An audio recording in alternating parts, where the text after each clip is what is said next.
थु फाग्ला आयो आफानायलाय मा जाखो हस्पिटालाव लांजासिगोन नामा हा हस्पिटाल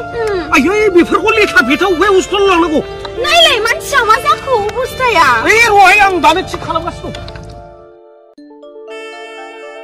आदा आदा आदा है सिखारदोलै आदा आदा सिरि मोनदोलै बाबु आदा आयै बेलाय सिरि मोननाय आय बाबु बाबु एसे थाल मोनबाय दा नों थाल मोनबाय